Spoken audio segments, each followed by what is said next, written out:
हरे कृष्णा प्यारे बच्चों आज हम डिस्कस करेंगे मार्च 2024 की करंट अफेयर्स। जैसा कि मैंने आपको पहले ही बता दिया है कि हम 1 ईयर तक की करंट अफेयर को कम्प्लीटली जो बिल्कुल इम्पोर्टेंट पार्ट है, जो मुझे बिल्कुल important exam point of view से करंट अफेयर लग रही है, मैं उसको मंथली कवर करता हुआ चल रहा हूँ। आप मंथली के नोट्स बनाते चलो, फिर हम बस ये ज़्यादा दिन का काम नहीं है हमारा, हफ्ते 10 दिन में हम इस पूरे को समेट देंगे। इसके बाद हम स्टार्ट करेंगे डेली की करंट अफेयर, जैसे कि जुलाई। अब जुलाई की 1 तारीख की, 2 तारीख की, ऐसे मतलब day to day current affairs फिर इस चैनल पे आपको डेली मिलेगी। तो बच्चों आज मार्च की डिस्कस करने जा रहे हैं। मार्च की करंट अफेयर से पहले मैं अप्रैल की और मई की डाल चुका हूँ, वो आप चैनल पे जाके दोबारा एक बार पढ़ लेना जिन्होंने नहीं पढ़ा है। तो बच्चों आज की फर्स्ट न्यूज़ है हमारी, हाल ही में भारत निर्वाचन आयोग ने किस मंत्रालय के साथ मेरा पहला वोट देश के लिए अभियान शुरू किया है? तो शिक्षा मंत्रालय ने शुरू किया है।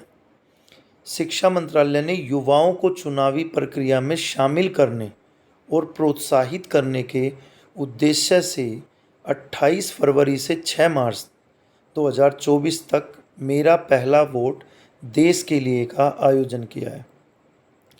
देखिए, सरकार हमेशा कोशिश करती है, कोई भी सरकार आती है, चाहे वो हमारे देश में बीजेपी सरकार हो, कांग्रेस सरकार हो, या और भी बहुत सारी जो हमारी सरकारें हैं देश की, तो सरकारों की कोशिश होती है, जो कि एक कर्तव्य भी है हमारे देश के नागरिक का। सरकार तो कोशिश तब करती है जब सरकार को ऐसा फील होता है, अदरवाइज़ हम हर नागरिक का एक फ़र्ज़ होता है मत देने का, क्योंकि मतदान में हमारी खुद की मर्ज़ी होती है, उस पर किसी का ज़ोर नहीं चलता। यानी हम अपनी इच्छा शक्ति से जिस भी उम्मीदवार को चुनना चाहते हैं उसी को हम मत करेंगे, यानी वोट करेंगे। तो प्यारे बच्चों, आजकल युवा इतना बिजी है, या फिर हम सब ही बिजी कह सकते हो कि किसी न किसी काम में बहुत बिजी शेड्यूल हो चुका है, जिस वजह से लोग मतदान जैसे अपने अधिकार को भली भांति नहीं पूरा कर पाते हैं, जिस वजह से सरकार ने एक अभियान शुरू किया। ये जो अभियान होते हैं लोगों को जागरूक करने के लिए होते हैं। सेकंड न्यूज़ है, हाल ही में समाचारों में रही विक्रमादित्य वैदिक घड़ी किस शहर में स्थित है? तो ये घड़ी स्थित है उज्जैन में। उज्जैन पड़ता है मध्य प्रदेश में बच्चों। प्रधानमंत्री ने जंतर मंतर उज्जैन में विक्रमादित्य वैदिक घड़ी का उद्घाटन किया। यह दुनिया की पहली वैदिक घड़ी है, तो उज्जैन के अंदर इसकी शुरुआत की गई। हाल ही में विश्व के पहले ओम आकार के मंदिर का उद्घाटन कहाँ किया गया? तो विश्व का जो पहला ओम आकार का मंदिर है उसका उद्घाटन कहाँ हुआ? राजस्थान में। बच्चों, दुनिया का पहला ओम आकार मंदिर है ये। ओम आकार का जो मंदिर है वो राजस्थान के पाली ज़िले के जोडन में खोला गया, जो 250 एकड़ में फैला हुआ है। इसकी नागर शैलियाँ होती हैं बच्चों, मतलब बनाने की विधि होती है, तरीके होते हैं। नागर शैली और जटिल डिजाइन उत्तर भारत की विरासत का सम्मान करते हैं। भगवान महादेव की 1008 मूर्तियाँ और 12 ज्योतिर्लिंगों से युक्त, आपको पता होना चाहिए हमारे भारत में 12 ज्योतिर्लिंग हैं, उन 12 के 12 ज्योतिर्लिंगों की बात की जा रही है इसमें। 12 ज्योतिर्लिंगों से युक्त यह 2000 स्तंभों और 108 कमरों के साथ 135 फीट की ऊंचाई पर स्थित है। नाम क्या है? ओम आकार का मंदिर। कहाँ पर स्थित है बच्चों? राजस्थान में। टेटलम एक दुर्लभ धातु हाल ही में किस नदी में खोजी गई थी? तो टेटलम सिंधु नदी की सहायक नदी सतलुज में खोजी गई थी। साथ साथ नोट बना के लिख लेना, सिंधु जो नदी है जिसे इंडस भी कहा जाता है, जो हमारे देश में केवल एक ही राज्य से होकर जाती थी पाकिस्तान में, जिस राज्य का नाम था जम्मू कश्मीर, जो आज की डेट में लद्दाख और जम्मू 2 पार्ट में बटा हुआ है। तो केवल एक ही राज्य से होकर गुजरती थी सिंधु नदी। उस सिंधु नदी की 5 सहायक नदियाँ हैं मेन। जो मेन नदियाँ हैं सहायक वो 5 हैं: झेलम, रावी, व्यास, सतलज और चिनाब। इन पांचों सहायक नदी में सबसे लंबी सहायक नदी सतलज कहलाती है बच्चों, क्योंकि सतलज नदी का उद्गम तिब्बत से हुआ है, जन्म जो हुआ है वो तिब्बत से हुआ है। तिब्बत से चलकर भारत, भारत से चलकर पाकिस्तान। तो सबसे ज़्यादा जो लंबाई कवर करती है सिंधु की सहायक नदियों में वो सतलज है। तो टेट्लम एक दुर्लभ धातु है जो कहाँ पर पाई गई? सतलज में। नेक्स्ट देखिए बच्चों, हाल ही में खबरों में देखी गई मुश्क बुदिजी किस फसल की स्वदेशी किस्म है? तो चावल की स्वदेशी किस्म है मुश्क बुदिजी। एक हालिया अध्ययन ने कश्मीर हिमालय की देसी चावल किस्म मुश्क बुदिजी की अनूठी सुगंध के पीछे के रहस्यों का खुलासा किया है। तो जो मुश्क बुदिजी नाम की फसल है, जो चावल है, वो कश्मीर की एक फसल है, एक देसी चावल है, हमारे देश का चावल है, जिसकी सुगंध के लिए इसकी चर्चा की जाती है। मतलब इस चावल के अंदर बहुत अच्छी खुशबू आती है, जिस वजह से ये चर्चा में रहा। 2023 में मुश्क बुदिजी को भौगोलिक संकेत यानी जीआई टैग प्रदान किया गया था। मैं आपको पहली वीडियो में भी बता चुका हूँ, जीआई टैग गुणवत्ता के लिए दिया जाता है। जो चीज़ अपने एरिया में प्रसिद्ध है, फेमस है अपने गुण के कारण, अपनी क्वालिटी के कारण, उस वस्तु को जीआई टैग प्रदान किया जाता है। तो मुश्क बुदिजी जीआई टैग से सम्मानित है, या कह सकते हो प्राप्त है। हाल ही में भारत के चुनाव आयोग ने 85 वर्ष से अधिक उम्र के व्यक्तियों और 40% विकलांग व्यक्तियों के लिए आसान मतदान की सुविधा के लिए कौन सा ऐप लॉन्च किया है? एक बार दोबारा समझो, 85 ईयर से अधिक उम्र के जो वृद्ध लोग हैं, जो बुजुर्ग लोग हैं, वो और 40% विकलांग व्यक्तियों के लिए एक ऐप लॉन्च किया है सरकार ने, जिसका नाम है सक्षम ऐप। तो चुनाव आयोग का लक्ष्य नए उपायों के साथ मतदान में समावेशिता सुनिश्चित करना है। बाकी चीज़ें इसमें दी हुई हैं, मेन बात थी सिर्फ ऐप को लेकर। तो सक्षम ऐप है बच्चों, डिटेल आप पढ़ लेना। डिटेल में बहुत ज़्यादा ऐसा कुछ नहीं है जिससे क्वेश्चन बने, बस डिटेल में इसलिए डाल देता हूँ जिससे आपको रटना ना पड़े। एक अखबार की तरह या फिर एक कहानी की तरह आप उस चीज़ को वैसे ही समझ जाएं। हाल ही में खबरों में आया गुलाल गोटा किस शहर का पारंपरिक त्यौहार है? तो गुलाल गोटा भारत का राजस्थान और राजस्थान की जो राजधानी है जयपुर, जिसे पिंक सिटी के नाम से भी जाना जाता है, तो जयपुर शहर का पारंपरिक त्यौहार है जयपुर का। जयपुर पड़ता है राजस्थान में, जिसे पिंक सिटी कहा जाता है। तो जयपुर राजस्थान के कुछ हिस्सों में बच्चों 25 मार्च को एक अनोखी होली परंपरा गुलाल गोटा शुरू होती है। डेट क्या रहेगी? 25 मार्च। स्थान का नाम है जयपुर और जो त्यौहार है उसका नाम है गुलाल गोटा। दाचीगाम राष्ट्रीय उद्यान, जो हाल ही में समाचारों में देखा गया, किस राज्य या केंद्र शासित प्रदेश में स्थित है? राष्ट्रीय उद्यान या अभ्यारण्य बच्चों बहुत ज़्यादा इम्पोर्टेंट है। मैं हर बार के हर मंथ की न्यूज़ में जो मुझे इम्पोर्टेंट अभ्यारण्य या उद्यान लग रहा है, मैं उसको टाइप ज़रूर करता हूँ। आप इसको इम्पोर्टेंट ही मानना, इसको अच्छे से रीड करके जाना, पूरे चांस हैं इनसे क्वेश्चन आने के। तो दाचीगाम राष्ट्रीय उद्यान है बच्चों, जम्मू और कश्मीर में। हाल ही में हेती से भारतीय नागरिकों को निकालने के लिए भारत द्वारा शुरू किए गए ऑपरेशन का नाम क्या है? तो सबसे पहले तो ऑपरेशन का नाम समझो, ऑपरेशन इंद्रावती। बच्चों ऑपरेशन इंद्रावती नाम रखा गया भारत की एक नदी, जिस नदी का नाम है इंद्रावती, यानी इंद्रावती नदी के नाम पर ऑपरेशन इंद्रावती नाम रखा गया।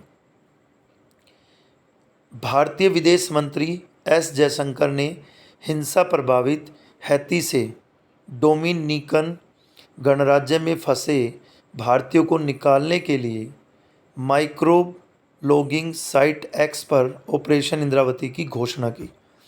अब मैं आपको इसकी एक डिटेल समझाता हूँ, आप बड़े ध्यान से समझिए। बड़ी इंटरेस्टिंग सी बात है, एक रोचक सी बात है, जिससे आपको बहुत कुछ समझना और सीखने को मिलेगा। देखो बच्चों, हम अक्सर पढ़ते हैं पॉलिटिकल में, पॉलिटी जो हमारा सब्जेक्ट है राज्य व्यवस्था, उसमें हम अक्सर पढ़ते हैं कि भारत का प्रथम नागरिक राष्ट्रपति होता है। यानी राष्ट्रपति को भारत का प्रथम नागरिक कहा जाता है। राष्ट्रपति वो पद है जिसको इतना सम्मान दिया जाता है कि अगर राष्ट्रपति से कोई अपराध हो जाता है तो उस पर महाभियोग लगाया जाता है। राष्ट्रपति की ज़्यादातर गलतियां, अगर हाल तो राष्ट्रपति पद पर जो व्यक्ति होता है वो इतना मैच्योर होता है, इतना जिम्मेदार होता है कि वो छोटी मोटी गलतियां करेगा ही नहीं। लेकिन अगर उनसे कोई अपराध हो जाता है तो भी उनके सभी अपराधों को मोस्टली माफ़ समझा जाता है, सिर्फ एक अपराध के। अगर उन्होंने संविधान का उल्लंघन कर दिया तो ही वो सज़ा के पात्र हैं। और सज़ा भी किस तरह की, पहले उन पर महाभियोग लगाया जाएगा। महाभियोग क्या होता है ये हम पॉलिटिकल की क्लास रखेंगे, कुछ मैं अनुच्छेद डिस्कस करूँगा जब आपको समझाऊँगा। तो बच्चों, किसी भी देश का राष्ट्रपति वहाँ के लिए एक बहुत सम्मानित पद होता है। मैं आपको हैती की स्टोरी समझा रहा हूँ, समझने की कोशिश करो। बड़ी आपको बहुत सीख मिलेगी यहाँ से, और ये समझ आएगा कि भारतीय नागरिक वहाँ से निकलना क्यों चाह रहे हैं, भारत सरकार उनको निकालना क्यों चाह रही है, ऐसा ऑपरेशन क्यों चलाया जा रहा है। जो हम तो सब विदेश की तरफ भागने की कोशिश करते हैं और विदेश से लोग भारत में आने की कोशिश कर रहे हैं। इसका मतलब कोई तो रीज़न है, वहाँ पे कोई तो खतरा मंडरा रहा है। तो बच्चों, 2021 में जो देश है हैती, वहाँ की सत्ता में हो रही उथल पुथल के कारण, यानी वहाँ की जो सत्ता है, वहाँ की जो राजनीति है, उसकी उथल पुथल के कारण वहीं के राष्ट्रपति की हत्या कर दी गई। 2021 में हैती के राष्ट्रपति की हत्या कर दी गई। अब आप खुद सोच सकते हो, इससे अनुमान लगा सकते हो, अगर आप तैयारी करते हो, अगर आप थोड़ा बहुत भी पढ़ते हो पॉलिटी, तो आपको थोड़ी नॉलेज होगी कि भारत का राष्ट्रपति जिस तरह है, हर देश का राष्ट्रपति उसी तरह होता है। एक सम्मान का पद है, सम्मानित व्यक्ति है। जब राष्ट्रपति को ही जान से मार दिया गया तो उस देश में एक आम नागरिक किस तरह सुरक्षित होगा। तो वहाँ के राष्ट्रपति की हत्या कर दी गई थी 2021 में। फिर उसके बाद जो सारा कार्यभार, जो सारी रिस्पॉन्सिबिलिटीज़ थी, उन सबको संभाला था वहाँ के प्रधानमंत्री ने। लेकिन इस राजनीति के उथल पुथल की वजह से वहाँ के प्रधानमंत्री भी सिक्योर फील नहीं कर रहे हैं। तो बच्चों, आपको समझ आ गई होगी ये स्टोरी कि जब किसी देश की जो सरकार है, जो वहाँ की सरकार के सबसे बड़े लीडर हैं, राष्ट्रपति या प्रधानमंत्री, जब वो खुद को सिक्योर फील नहीं कर रहे, जब वहाँ के राष्ट्रपति की ही हत्या कर दी गई, तो हमारे भारत के टोटल 90 के करीब लोग हैं। बस हैती में भारत के केवल 90 के करीब लोग हैं, जिनमें से 12 लोगों को निकाल लिया है भारत सरकार ने ऑपरेशन इंद्रावती के तहत।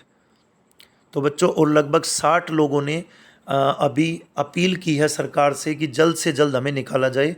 इम्पोर्टेंट ये नहीं है कितने लोगों ने अपील की, इम्पोर्टेंट सिर्फ ये है कि ऑपरेशन इंद्रावती किससे रिलेटेड है। तो ऑपरेशन इंद्रावती बच्चों, एक तो इंद्रावती नदी के ऊपर नाम रखा गया है, भारत की एक नदी है इंद्रावती, उसके नाम पर नाम लिया गया है ऑपरेशन इंद्रावती। और हैती देश से रिलेटेड है, वहाँ पर हमारे भारतीय नागरिक, हमारे भारतीय भाई सेफ नहीं फील कर रहे हैं, जिस वजह से भारत सरकार उनको वापस अपने घर लाने की तैयारी कर रही है।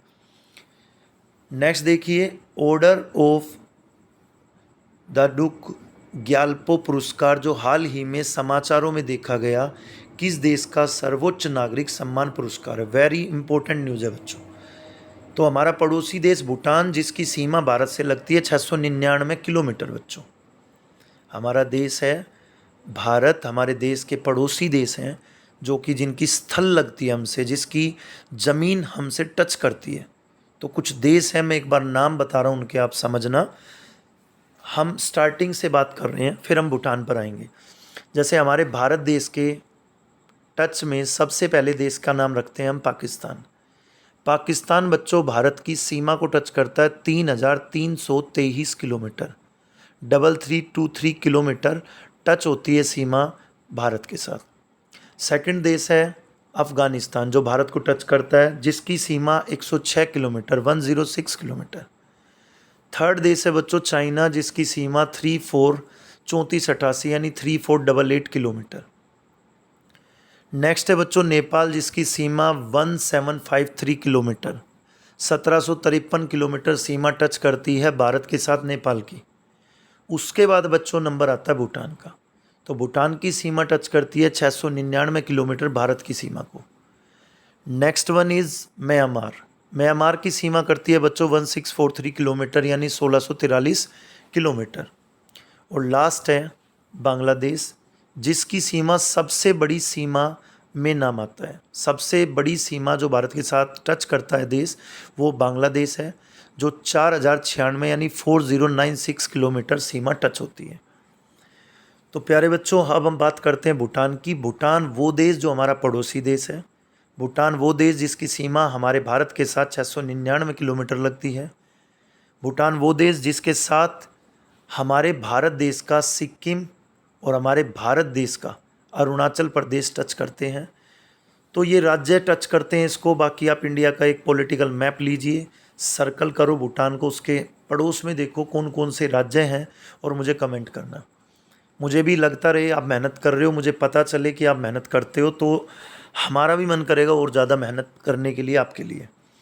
तो बच्चों, भारतीय प्रधानमंत्री नरेंद्र मोदी ने भूटान का जो सबसे बड़ा नागरिक पुरस्कार है, यानी जो सर्वोच्च नागरिक पुरस्कार है, जिसका नाम है ऑर्डर ऑफ द डुक ग्यालपो, से सम्मानित होने वाले पहले गैर भूटानी बनकर इतिहास रच दिया है। यानी मोदी जी ने वहाँ पर जाकर भी तहलका मचा दिया, वहाँ पर जाकर भी मोदी जी ने एक सम्मान और प्राप्त कर लिया, भारत की इज्जत पे 4 चांद लगा दिए। यानी ऐसा मैं इसलिए बोल रहा हूँ, अब तक जब से ये सम्मान शुरू हुआ है, जब से और अब तक केवल 4 लोगों को ये सम्मान प्राप्त हुआ है बच्चों, और 4 में से हमारे देश के प्रधानमंत्री श्री नरेंद्र मोदी जी भी एक हैं। तो बाकी आप इस डिटेल को खुद एक बार रिवाइज कर लेना, मेन बातें मैंने बता दी आपको। 24 मार्च असम राइफल्स का स्थापना दिवस है बच्चों। असम राइफल्स भारत का सबसे पुराना अर्धसैनिक बल है। इसकी शुरुआत यह ब्रिटिश राज के तहत 1835 में हुई थी। तो बच्चों, ये एक डेट है ये जो आपको याद रखनी है। नेक्स्ट न्यूज़ देखिए, विश्व खुशहाली रिपोर्ट 2024 जारी हुई है। हर वर्ष जारी होती है बच्चों, वर्ल्ड लेवल पर होती है। इसमें बहुत सारे देश होते हैं, जिसमें कि अभी हाल में 143 देशों की लिस्ट बनती है। तो एक बार थोड़ा पढ़ लेते हैं, आप समझिए इसको। विश्व खुशहाली रिपोर्ट एक वार्षिक प्रकाशन है। एक वार्षिक, जिस तरह एक न्यूज़पेपर बनता है, इस तरह एक पूरे ईयर का एक न्यूज़पेपर है, जो पूरे देश के, पूरे वर्ल्ड के 143 कंट्रीज़ का एक न्यूज़पेपर मान लो, जिसमें रिपोर्ट आती है वर्ल्ड के खुशहाल देशों की, जो सबसे खुश रहने वाले देश हैं। तो बच्चों, इस खुशी की जो वजह हैं वो किस चीज़ पर डिपेंड करती हैं, वो भी इसमें दिया है। देखिए, रिपोर्ट किसी राष्ट्र की समग्र खुशहाली निर्धारित करने के लिए सामाजिक समर्थन, आय, स्वास्थ्य, स्वतंत्रता, उदारता और भ्रष्टाचार की अनुपस्थिति जैसे विभिन्न कारकों का मूल्यांकन करती है। बच्चों, कोई भी देश खुश तब होगा जब जितनी भी बातें मैंने यहाँ पे बताई हैं, उसके ये सभी पिलर काम कर रहे होंगे। आप एक छोटे से घर से उदाहरण लीजिए। अगर किसी घर की आय अच्छी है, वहाँ उसमें रहने वाले नागरिकों का स्वास्थ्य अच्छा है, सभी में एक दूसरे के प्रति बहुत प्रेम है, सभी एक दूसरे के प्रति बहुत ज़्यादा एक तरह से केयरिंग है, घर में किसी भी तरह की नेगेटिविटी नहीं है, तो वो घर हमेशा खुश होगा। उसी तरह वो देश भी हमेशा खुश होगा। तो ये लिस्ट बनती है कुछ चीज़ों को देखकर। अच्छा बच्चों, 2024 का जो संस्करण आया है, जो इसका एडिशन आया है, उसमें लगातार 7वें वर्ष फिनलैंड, जिसको मैं झीलों का देश बोलता हूँ, फिनलैंड को झीलों का देश कहा जाता है। मैंने पहले भी एक वीडियो में आपको ये बात बताई थी। तो फिनलैंड को झीलों का देश कहा जाता है बच्चों, जिसने 7वीं बार रिकॉर्ड कायम किया है वर्ल्ड के 143 देशों में से नंबर 1 पे रहने का। तो दुनिया का सबसे खुशहाल देश फिनलैंड है आज की डेट में। पिछले 7 बार से इसने अपना रिकॉर्ड टूटने नहीं दिया है। भारत की रैंकिंग और तुलना, ये बड़ी इंपॉर्टेंट सी बात है, इसको समझो। विश्व खुशहाली रिपोर्ट 2024 में भारत 143 देशों में से 126वें स्थान पर रहा बच्चों। जो पाकिस्तान, लीबिया, इराक, फ़िलिस्तीन और नाइजर सहित कई देशों से पीछे है। मतलब हमारा देश हमारे कुछ पड़ोसी देश जो हमारे दुश्मन देश हैं उनसे भी पीछे रहा खुशहाली के मामले में। तो बच्चों कुछ रैंक्स लिखी हुई हैं इसमें, जैसे चीन 60वें स्थान पर है, नेपाल 93वें स्थान पे है, पाकिस्तान 108वें है, लेकिन हम तो 126वें हैं, हम तो इनसे सबसे पीछे हैं। हाँ, बस इस पूरी लिस्ट में हमसे 2 देश आगे दिए हैं हमने, जैसे बांग्लादेश और श्रीलंका। बांग्लादेश और श्रीलंका हमें क्रॉस कर गए, अदरवाइज़ ज़्यादातर हमसे ज़्यादा खुश लोग हैं। तो खुशहाली की रिपोर्ट में भारत का नंबर पूछा जा सकता है 126वां। इस पूरी कंप्लीट लिस्ट में, पूरे वर्ल्ड की लिस्ट में 143 देश होते हैं बच्चों। ये रिपोर्ट 2024 के आंकड़े हैं, जो भारत 126वें स्थान पर रहा है। 23 मार्च शहीद दिवस बहुत इम्पोर्टेंट दिन है। बहुत इम्पोर्टेंट के साथ साथ ये दिन बहुत यादगार है। यादगार के साथ साथ आप कह सकते हो ये वो दिन है जिसकी वजह से आज हम अपने देश में सुरक्षित बैठे हैं, आज हम गुलाम नहीं हैं, तो कुछ हमारे देश के शेरों की वजह से, जिनमें जो हर युवा का एक ड्रीम है, हर युवा का एक आइडियल है। हम उन कुछ पर्सन्स की बात कर रहे हैं बच्चों। 23 मार्च शहीद दिवस हर साल 23 मार्च को शहीद दिवस के रूप में मनाया जाता है। यह दिवस 3 महान युवा नेताओं भगत सिंह, सुखदेव थापर और शिवराम राजगुरु के साहस और वीरता को याद करने के लिए मनाया जाता है। मैं आपको अभी बता रहा था कि जो हमारे देश के 3, आप किंग कहो तो भी छोटा शब्द है, शेर कहो तो भी छोटा शब्द है, ये वो 3 लाल थे हमारे देश के, जिन्होंने कभी डर नाम की चिड़िया का तो नाम ही नहीं सुना। आपने सुना होगा कि भगत सिंह को फांसी के दौरान जब उनका वेट किया गया तो वेट बढ़ गया था। मतलब उन्हें खुशी थी कि मैं अपने देश के लिए शहीद हो रहा हूँ, मौत नाम का डर तो था ही नहीं। और ये तीनों युद्ध जो हैं, ये आज की पूरी युवा पीढ़ी के लिए बहुत बड़ा एक मोटिवेशन है, बहुत बड़ा एक आइडियल है। तो इस दिन को हमें कभी नहीं भूलना चाहिए। 23 मार्च शहीद दिवस जो है वो 3 शेरों के लिए मनाया जाता है, तीनों की हमने बात की अभी। भगत सिंह का जन्म 1907 में हुआ था बच्चों। उन्होंने ही इनकलाब जिंदाबाद का जो लोकप्रिय नारा है, उन्होंने ही बनाया था। अब ये बातें तो मैंने की हैं 23 मार्च के शहीद दिवस के लिए। अब कुछ शहीद दिवस बच्चों भारत में और भी मनाए जाते हैं, जो मैंने इसमें टाइप कर दिए, आपको वो बस एक बार लर्न कर लेने हैं। जैसे 30 जनवरी को भारत में मोहनदास करमचंद गांधी की हत्या को चिन्हित करने के लिए शहीद दिवस मनाया जाता है। तो मोहनदास करमचंद गांधी के लिए भी 30 जनवरी को शहीद दिवस मनाया जाता है। और भी 2 मैंने इसमें दिए हैं, ये आप अच्छे से एक बार रीड कर लेना। नेक्स्ट न्यूज़ है प्यारे बच्चों, हाल ही में रूस में भारत का राजदूत किसे नियुक्त किया गया। राजदूत यानी एम्बेसडर किसको नियुक्त किया गया, तो विनय कुमार को नियुक्त किया गया है। मैंने जिस न्यूज़ पर जितना काम करना है बस उतना ही लिखा है, आप भी उतना ही लिखना। पीएचडी करने की ज़रूरत नहीं है, आपको इस पर पीएचडी नहीं करनी है, हमें एग्ज़ाम क्रैक करके जॉब लेनी है। और जॉब लेने के लिए जितनी करंट अफेयर की ज़रूरत हमें है, मैं उससे कुछ ज़्यादा ही इस पर अपलोड कर रहा हूँ, उससे कम की आप उम्मीद मत करना। और ना ही आप ये सोचना कि ये कम है तो मैं इस पूरी करंट अफेयर को और डिटेल में नेट पे जाके पढूं। आप एक उल्टे पहाड़ चढ़ने वाली बात करोगे, क्योंकि जितना हमें याद रह जाए ना बच्चों, एग्ज़ाम में हमारे काम का हमारा सबसे अच्छा दोस्त हुआ है जो हमारे याद है। और हमारे याद वही चीज़ें रहेंगी जिन्हें हम एक तो सिस्टमेटिक पढ़ें और थोड़ा पढ़ें लेकिन बार बार पढ़ें। पढ़ो कम लेकिन पढ़ो बहुत बार, उसे मल्टी रिवीजन करनी है। ज़्यादा डाटा से कभी किसी की जॉब नहीं लगी है, ज़्यादा रिवीजन से ज़रूर लगी है। तो बच्चों इसमें डाटा कम, प्रैक्टिस ज़्यादा चाहिए। अब नेक्स्ट न्यूज़ देखिए आप, हाल ही में खोजा गया विशाल ज्वालामुखी नोक्टिस ज्वालामुखी यानी वोल्केनो किस ग्रह पर पाया गया था। तो बच्चों मंगल पर पाया गया। मंगल वो ग्रह है जिसके 2 उपग्रह है बच्चों, फोबोस और डिमोस। मंगल वो ग्रह है जिस ग्रह को लाल ग्रह भी कहा जाता है, क्योंकि इस पर आयरन ऑक्साइड की मात्रा ज़्यादा है। मंगल वो ग्रह भी है जिस पर दुनिया का नहीं बल्कि पूरे ब्रह्मांड का, क्योंकि दुनिया भी छोटा शब्द हो जाएगा ब्रह्मांड के सामने, तो मंगल वो ग्रह है जिस पर पूरे ब्रह्मांड की सबसे ऊंचा पर्वत है, जिस पर्वत का नाम है निक्स ओलंपिया। निक्स ओलंपिया हमारी पृथ्वी पर जो माउंट एवरेस्ट है बच्चों, उससे भी 3 गुनी ऊंचाई वाला बताया जाता है, 3 गुना ज़्यादा हाइट वाला बताया जाता है। तो मंगल का परिचय मैंने दे दिया है आपको, जिसे इंग्लिश में मार्स बोलते हैं। अब उसी के बारे में हमने लिखा है, वैज्ञानिकों ने हाल ही में मंगल ग्रह पर नोक्टिस नामक एक विशाल ज्वालामुखी की खोज की है, जो थारिसिस के पूर्वी किनारे पर स्थित है, जो एक व्यापक क्षेत्रीय स्थलाकृति उभार है। ज्वालामुखी 9022 मीटर ऊंचा और 450 किलोमीटर चौड़ा है, जो इसे माउंट एवरेस्ट से लगभग 200 मीटर ऊंचा बनाता है। अब देखो, अभी मैं माउंट एवरेस्ट की बात कर रहा था, मंगल ग्रह पर हमारी पृथ्वी का जो माउंट एवरेस्ट है ना, उससे भी कई गुना ऊंची चीज़ें देखी गई हैं, जैसे निक्स ओलंपिया बताया था, अभी ज्वालामुखी की बात कर ही रहे हैं हम।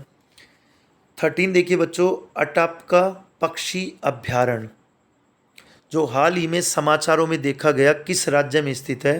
तो आंध्र प्रदेश में। अभ्यारण्य को छोड़ना नहीं है। इस साल के जितने भी अभ्यारण्य के नाम करंट में आ रहे हैं, उनकी लिस्ट बना लो और उनको अच्छे से पढ़ो बच्चों। बार बार लिख के देखो, बार बार किसी को सुनाओ, बताओ, याद रहेंगी लंबे टाइम तक। राष्ट्रीय टीकाकरण दिवस 2024 का विषय क्या है? विषय मतलब थीम क्या है?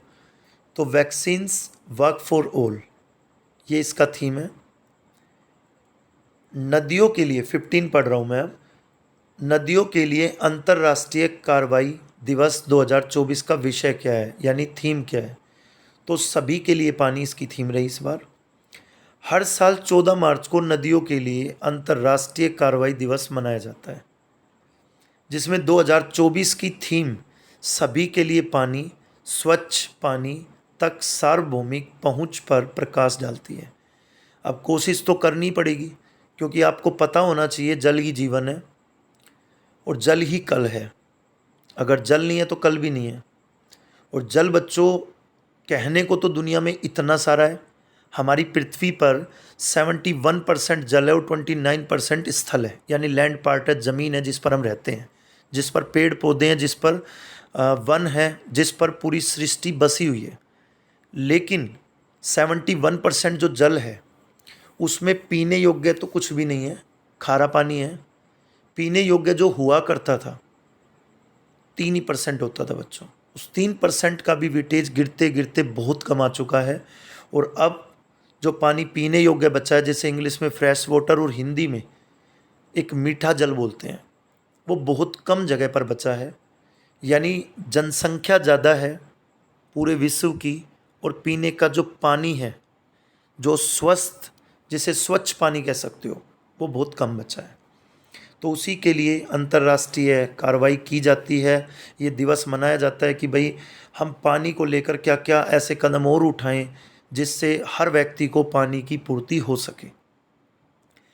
16 देखिए बच्चों, मिशन दिव्यास्त्र, जो हाल ही में समाचारों में देखा गया, निम्नलिखित में से किस मिसाइल प्रणाली से संबंधित है? तो मिसाइल प्रणाली है अग्नि 5। भारत ने डीआरडीओ द्वारा मेक इन इंडिया पहल के हिस्से के रूप में 11 मार्च 2024 को अग्नि 5 परमाणु बैलिस्टिक मिसाइल का सफलतापूर्वक उद्घाटन उड़ान परीक्षण किया है।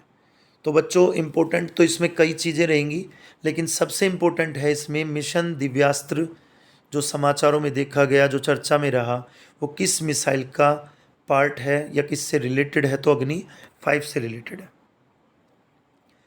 हाल ही में खबरों में रही महतारी वंदना योजना किस राज्य द्वारा शुरू की गई? बच्चों, बहुत से बच्चे पूछते हैं अक्सर मुझसे, या अपने अपने टीचर से पूछते रहते होंगे कि सर करंट अफेयर कहाँ से कवर करें, कौन सी पढ़ें, कौन सी छोड़ें। तो बच्चों, करंट अफेयर में मैं आपको अक्सर बताता हूँ कि कुछ पिलर्स होते हैं जो कवर करने हैं। तो उनमें से आज एक पिलर और याद रखना, आपको योजनाएं नहीं छोड़नी है। जितनी भी सरकारी योजनाएं हैं, जो प्रधानमंत्री योजनाएं हैं, उन योजनाओं को आपको एक लिस्ट बना लेनी है और उनको याद करना है। क्वेश्चन पक्का बनता है वहाँ से। तो अभी हम चर्चा कर रहे हैं महतारी वंदना योजना, जो कि छत्तीसगढ़ से रिलेटेड है। प्रधानमंत्री श्री नरेंद्र मोदी का देखो फिर से नाम आया योजना से रिलेटेड। प्रधानमंत्री श्री नरेंद्र मोदी ने सॉरी छत्तीसगढ़ में महतारी वंदना योजना शुरू की, जिसका लक्ष्य टारगेट प्रत्यक्ष लाभ हस्तांतरण के माध्यम से 1,000 रुपये मासिक प्रदान करके महिलाओं को सशक्त बनाना यानी मजबूत बनाना है, ताकि उनको किसी के सामने हाथ ना फैलाना पड़े, बहुत प्रॉब्लम का सामना ना करना पड़े। 1,000 रुपये उनकी एक मासिक पेंशन की तरह मान लो आप।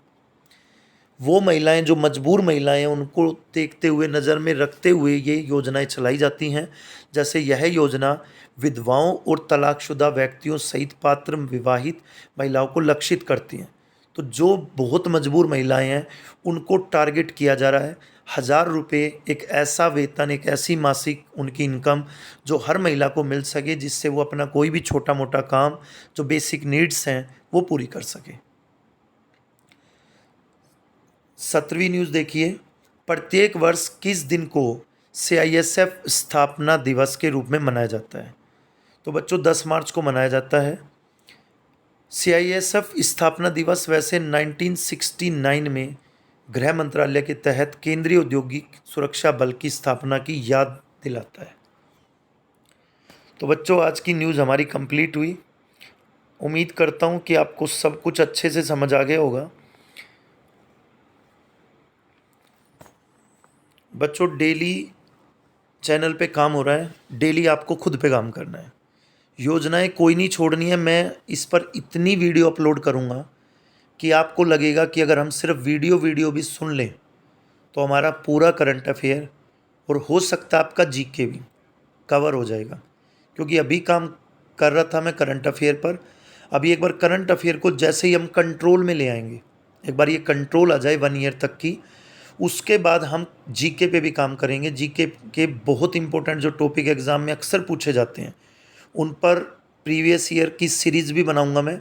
जैसे 200 क्वेश्चन, 150 क्वेश्चन, 500 क्वेश्चन जियोग्राफी के उठा लिए हमने, 500 क्वेश्चन मान लो हिस्ट्री के उठा लिए। और अगर आप उतना भी पढ़ लेंगे तो आप कोई एग्ज़ाम लगा के देखना, आपको लगेगा कि सर बहुत हद तक इन वीडियो से, आपकी वीडियो से ही हमारा एग्ज़ाम क्लियर हुआ है।